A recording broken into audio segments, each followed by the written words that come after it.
This is the audio recording of a helicopter crash, one analyst Mathieu had handled before. It sounded totally unremarkable at first, but soon after, he noticed a faint, almost undetectable static at the end, something that hadn't been there in his initial analysis. After amplifying the segment, Mathieu realized it was his missing supervisor reciting a string of numbers. He immediately guessed the supervisor's intent, and typing the numbers into his navigation app confirmed it. They were coordinates. Following the GPS, Mathieu arrived at the supervisor's suburban estate. Meanwhile, Xavier, who'd long had a thing for Noémie, asked her to dinner. When they talked about Mathieu, Xavier's remarks raised Noémie's suspicions. Il a cru entendre quelque chose. Qu'est-ce qu'il aurait bien pu entendre? C'était inaudible. Les pilotes avaient enlevé leur casque.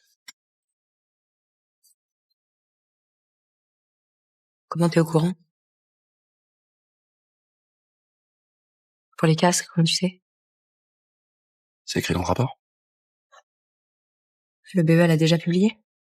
Non, mais Adrian l'a eu en avant. Sharp as she was, she quickly realized Mathieu's claims weren't baseless. She played it casual on the surface, but she'd made up her mind. Soon after, Mathieu got a call from Noémie, and they agreed to meet in an hour. By then, Mathieu was already at a lake on the estate. He rowed a boat to the center, where the coordinates led, and jumped in, submerging his ear in the water. Thanks to his extraordinary hearing, he picked up a faint signal. Diving down, he retrieved a transparent box. Inside was the black box's core circuit board. With time running out, Mathieu rushed to the supervisor's home office to access the data. This was the original black box recording. No terrorist attack, just interference with the cockpit audio. The real cause of the crash, a hack that hijacked the autopilot system, rendering it uncontrollable even when the pilots tried to switch to manual mode. The hacker never intended to bring the plane down. He just wanted to expose the autopilot's flaws and ruin Xavier's company. But he never imagined the catastrophic consequences. After the audio ended, the supervisor appeared on camera, explaining everything to Mathieu. Years earlier, Xavier had bribed him to falsify fault data on Adrian's jets, and he'd agreed out of financial desperation. But Xavier's demands grew more extreme. After the crash, he'd forced the supervisor to tamper with the black box data to frame a terrorist attack.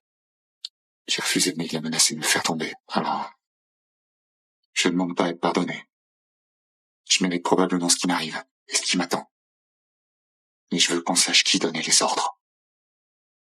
Mathieu, si je vous ai pas emmené sur le site du crash, c'est justement parce que vous auriez pu trouver quelque chose.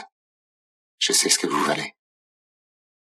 Si j'enregistre ça aujourd'hui, c'est parce que j'ai confiance en vous.